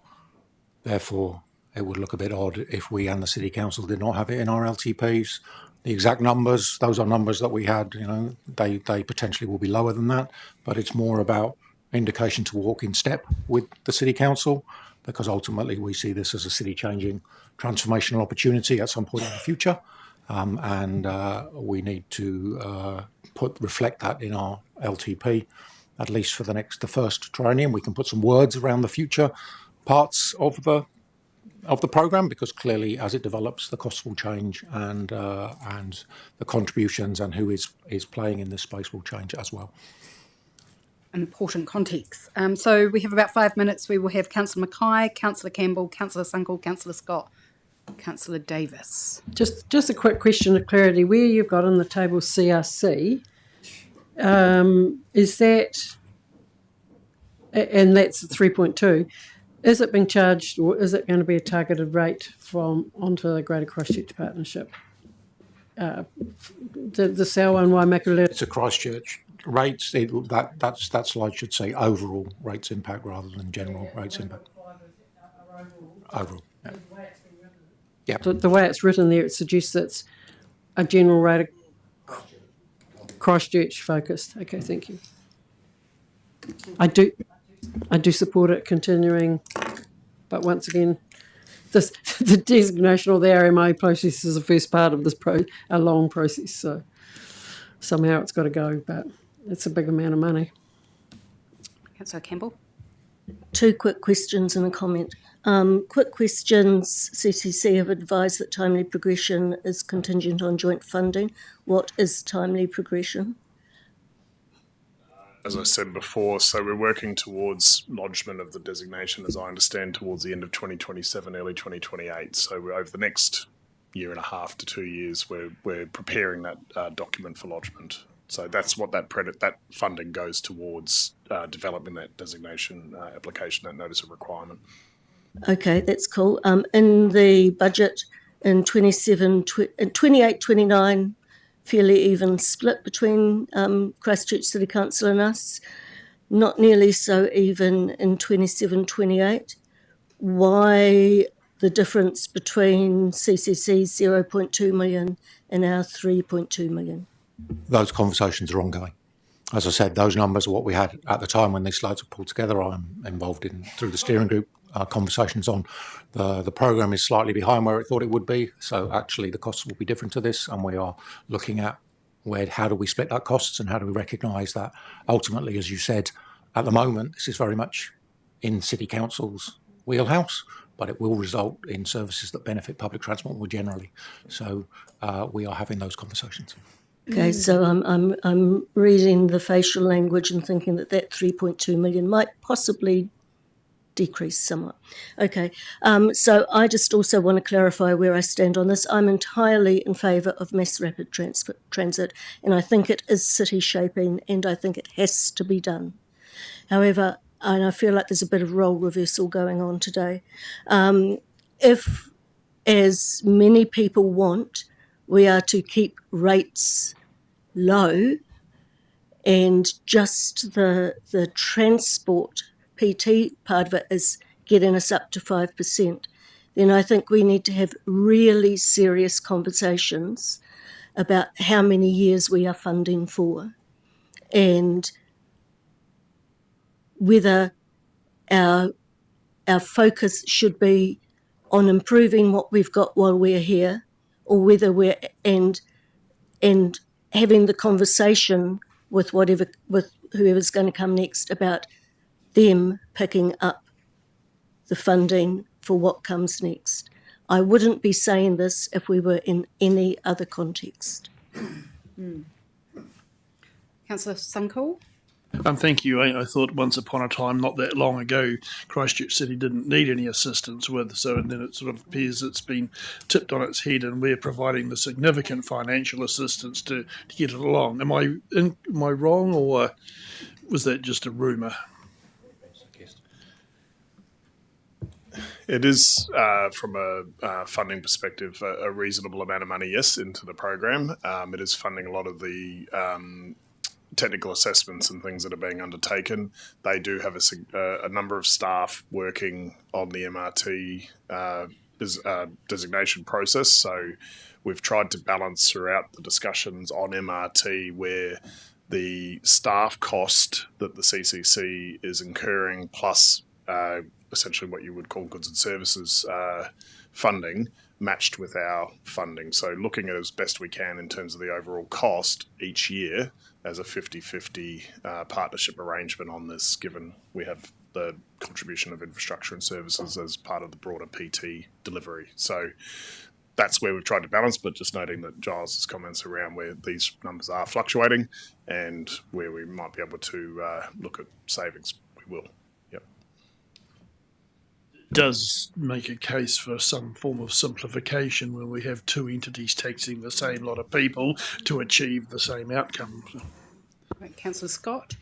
then Councillor Davis. Oh, yeah, just given that this is a long-term plan discussion and we're not making any definitive decisions until we approve a long-term plan, I think we need to be realistic about that cost. I mean, this is one of the things that we've taken responsibility for and sort of almost a lead position on this in terms of MRT, and the belief in this is a lot of it's come out of this council. A lot of it's come out of our PT staff, and I think that we need to stay the course on this. And I'd be really keen to know what the 2930 number is, and I wouldn't be afraid of it, actually. Okay, so I have Councillor Davis, and then we are a bit over time. So, sorry, did you want to comment on that?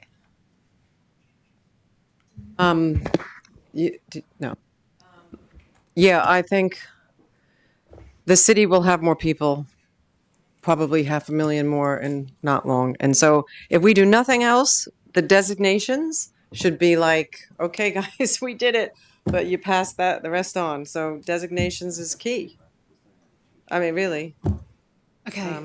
Anyway, good on you. Go. It'll be interesting to see how designations actually change in the new RMA framework, to see if it's actually more enabling and less cost prohibitive, or how it actually pans out, because there are quite substantial changes to designations. There are, and there is also the fast track process available as well, which obviously has its own cost. But yeah, no, we'll work through that with the city in terms of what is the most cost effective mechanism, if you like, towards delivering the designation. Great, thank you. So we'll go on to the next grouping, the next slide, which is slide 27, customer expectations versus affordability. We have until 2:40 to talk about it, so we'll make it 2:45. There we go. Give it a little bit more time. Yeah. Yeah, we can create some time back here, because essentially we are going to come back to working on a comms plan, obviously for the overarching LTP. This was just for following the discussion we had last time, which is where we kind of put the sticky notes, just around how do we have the conversations with our communities and kind of manage customer expectations versus affordability. And this is going to be a key conversation as we move through this LTP process. So it was just if there was kind of any kind of further guidance or comments. Yeah, so the question really is, how do we manage the gap between customer expectation and affordability? And if you have any comments on that, now is your time to share that.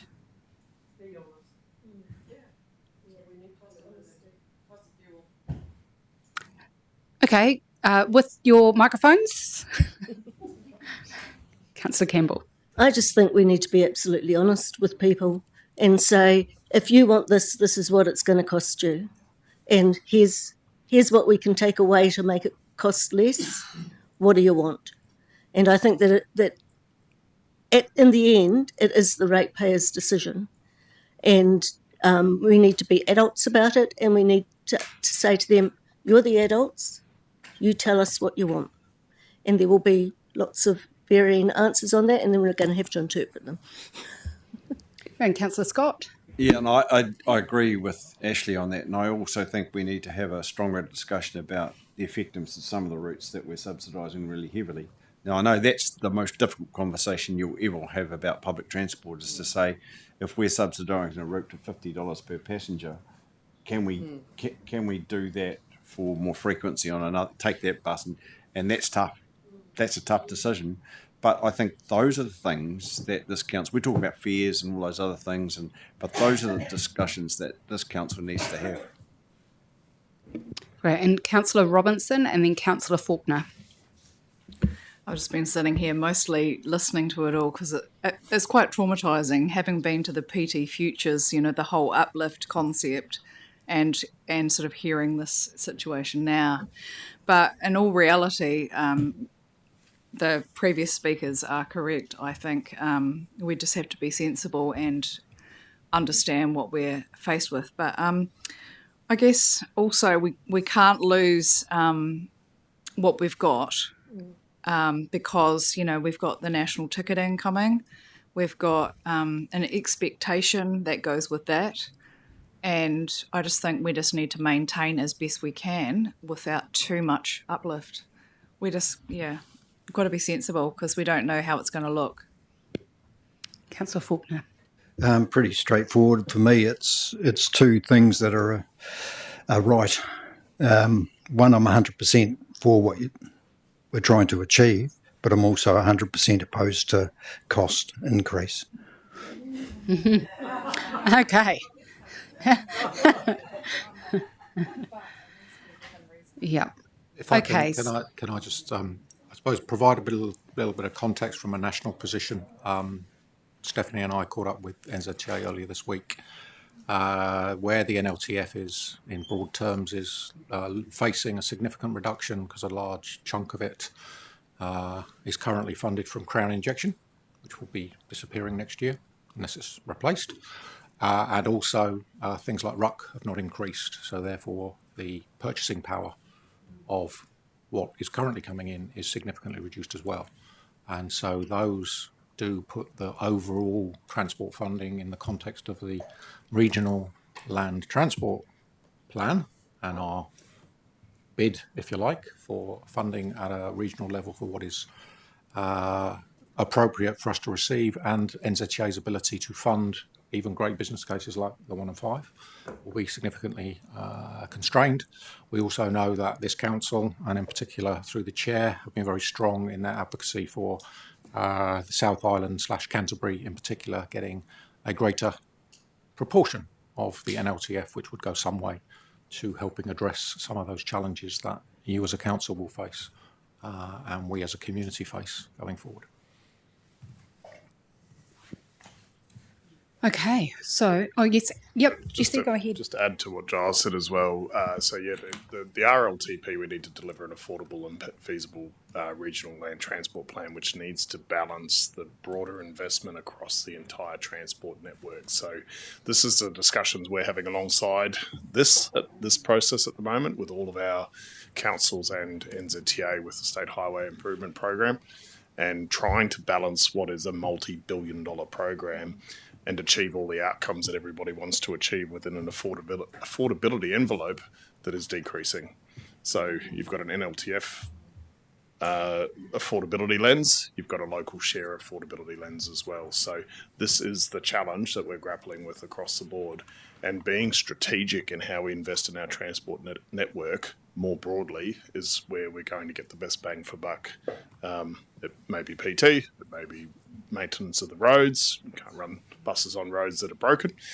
So there's this strategic investment discussion that's happening alongside this at the moment with the RTC that will impact on what we all are able to afford.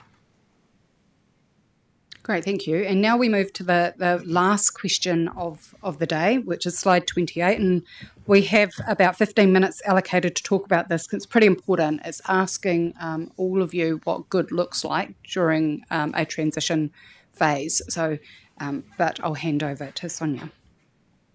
Yeah, I just need a few minutes to wrap up at the end if we could, because then we can kind of talk about next steps and what happens from here. But yep, so essentially it's looking at what is our aspirations when we, from the transition of public transport. So we've used the house analogy, which is, are we ready to sell? Do we need to do a quick lick of paint, or are we going to go for a total refurb? And then just kind of, there's an opportunity here for any questions, further comments you have, any further information. Obviously, we've got some really good feedback so far around kind of what you'd like to see from us to inform our next discussions. So we'll take that away. And then we'll kind of feed that back into the development of kind of the 10-year draft plan for public transport, but obviously taking into account that there's a lot more information that's needed as you work through this process as well, and lots more opportunities. Great. Well, who's going first? Councillor McKenzie.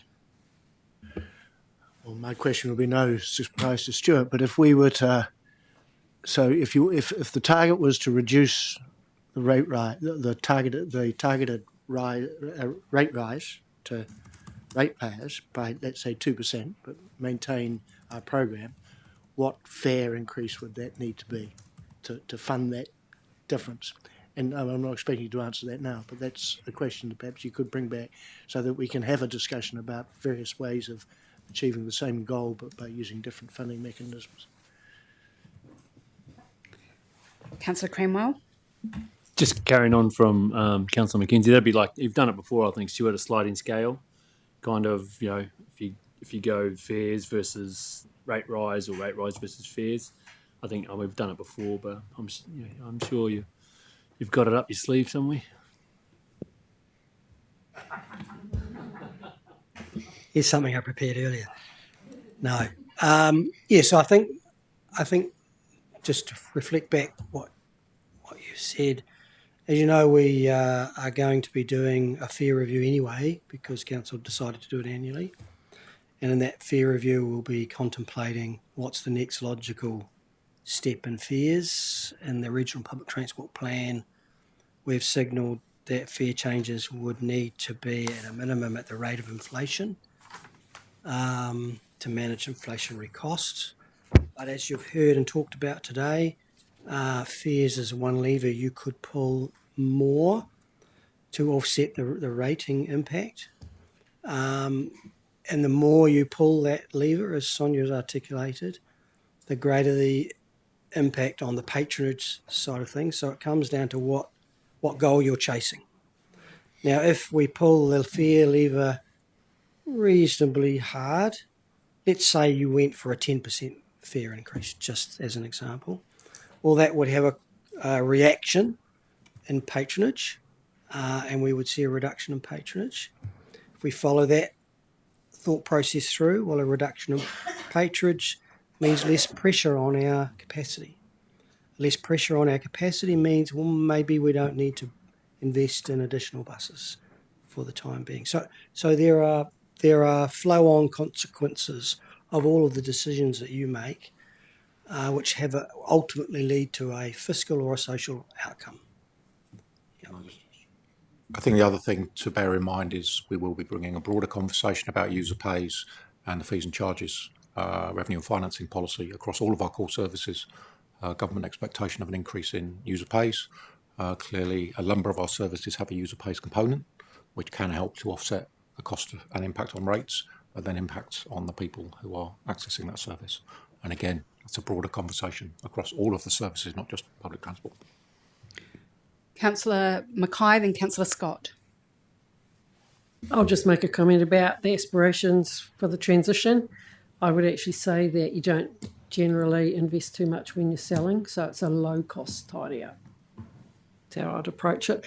I think that we do need to make a good job in doing what we're doing while we've got control of it, but date, time, low-cost tidy-up.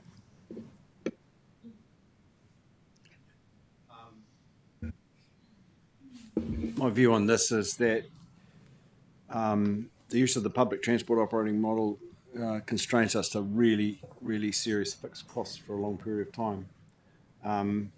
And I would ask, or I think in my own mind, and have thought for some time, that the flexibility that Sustainable Public Transport Futures had offered us, and the aspirations from the minister at the time when that came out was, if you want to build more flexibility into these systems, and it is better for the ratepayer, then aren't you obliged to do that? So I'm pretty sure I know what you guys think about this, but that's my thought on that. Are we being constrained by huge fixed costs on some of those things that aren't giving us the recoveries that we need, and are we brave enough to actually look at that? That's what I would say. I come from Timaru, so I'm not going to get smashed around too much. Councillor Campbell, Councillor Moody. I find myself somewhat in agreement with Councillor Claire Mackay, that if I'm selling a house, I want it to be structurally sound. I want it to look good and be pleasant to live in. And I want whoever buys it next to feel that they are totally responsible for any upgrades on that. I think my aspiration is to make sure that what we're doing now we do extremely well and is handed over in really good shape, and that the network, the system as a whole is ready for whatever the next entity wants to do. But we don't try to anticipate what the next entity wants to do, but they can do it if they want. Councillor Moody. Yeah, well, unfortunately, unlike Councillor Scott, I don't come from Timaru, so I might get smashed for saying this, but yeah, I mean, I just sell, just maintain maintenance on the house, not upgrade at this time, simply because if we're constrained, if we choose to constrain ourselves to a small rates rise, barely keeping up with inflation, then I think I'd rather see the money going into environmental regulation and protection, because once it's gone, it's gone. If we lose our clean drinking water, if we lose our healthy lakes, we ain't getting them back. Whereas if our city grinds to a halt, as it is on track to do, a future entity can easily put on more buses, and you've got both. So it seems more urgent to me, the ERP stuff. So for this one, just happy to, I put up my hand against the going above the 5% thing, and just kind of maintain. Councillor Davis. I think, as Stuart was saying, if you pull that lever, I mean, which I don't think we have a choice on, to be honest, but it may actually, people start to think a few different things. They may think, oh, I'm actually able, I'm going to get a bike. Or, oh, I'm going to carpool with my friend. Or I'm going to use that new ride service. So I don't think we need to be scared of that. But also, you guys have shown that you can do multiple things. You've got, that Rolliston service is kind of bespoke. That's good. You've got your Timaru thing. You've got community vehicle trusts. Total mobility needs a little tweaking. But I think you've shown that you can be flexible, and you can provide what the city needs when the city needs it. We have no money in this country, and now they're going to go through this whole thing. So I think just keep doing what you're doing and uplift what you're uplifting. But we're in a holding pattern in a way, like the next generation maybe are the ones who are going to have to do more. Anyway. Councillor Robinson, then Councillor Faulkner. I actually feel slightly nostalgic about all of this. It feels really weird, like the consideration of handing something over that's like combing your son's hair for a Sunday best or something like that, and saying, off you go. I don't like actually thinking that way, because I think between now and the end of the year there's an election, and so I'm forever optimistic. So therefore, I actually say we maintain as best we can, give them the odd flick of paint or whatever you want to call it, and still have things in line, hoping for the best. Because if we don't, then we're not strategizing effectively for the greater good. And so I'm being slightly optimistic, and I'm not sure what that looks like with rates rises or anything like that, but I'm sure you'll consider, the feedback and bring us the best options forward for us to, in the community. But yeah, Sunday best. Not that I'm religious. Councillor Faulkner, and then Deputy Chair Kramer. This is the second really great piece of the day, and it's been a fascinating conversation, and I'm really enjoying it. From my aspirations for transition, looking at it from a business perspective, I'd like to see, if I was looking at the business, I'd like to see some fat in the system.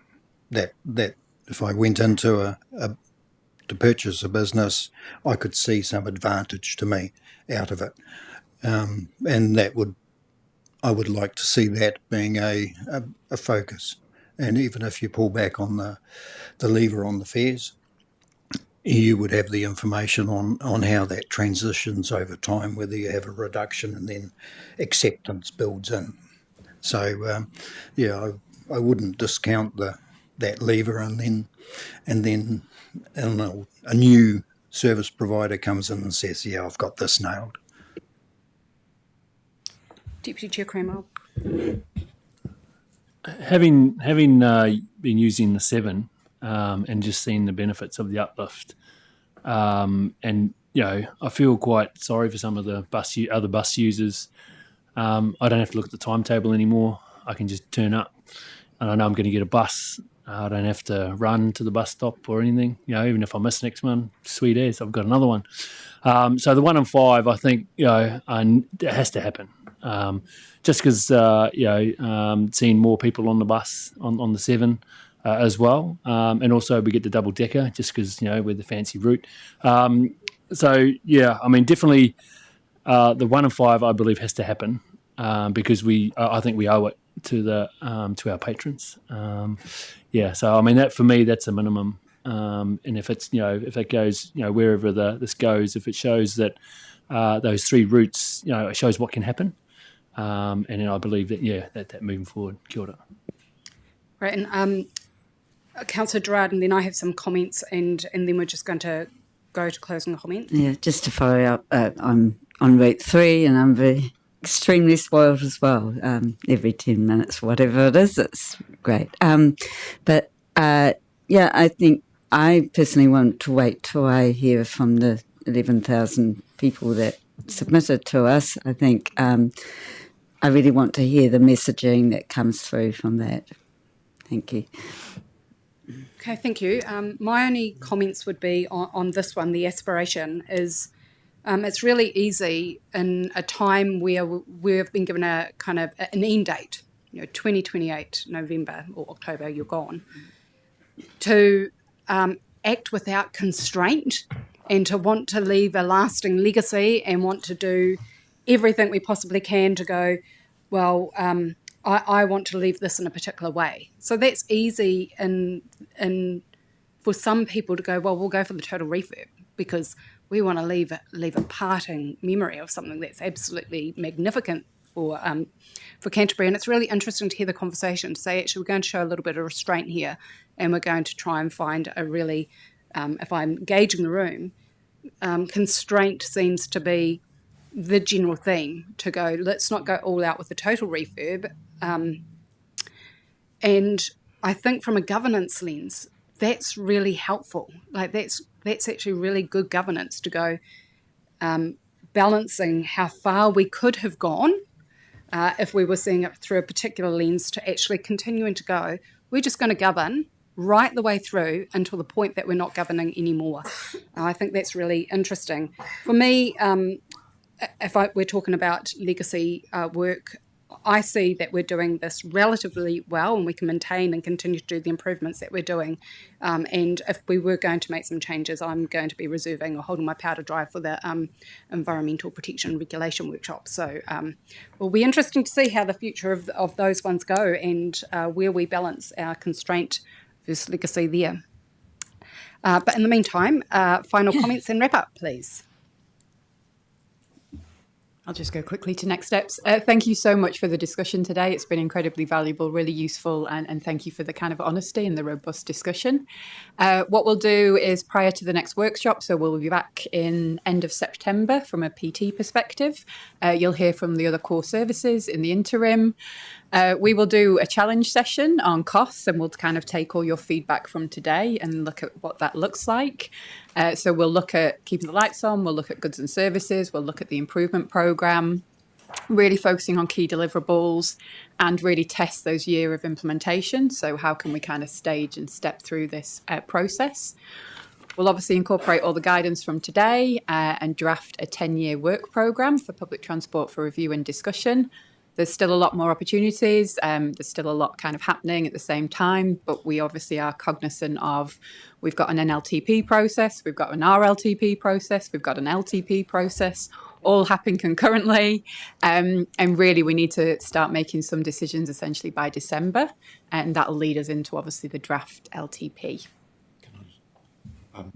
In addition to that LTP process around public transport and other core services, there are a number of other papers and briefings that will be coming to council, which the conversation we've had today will be really important for councillors to keep in mind.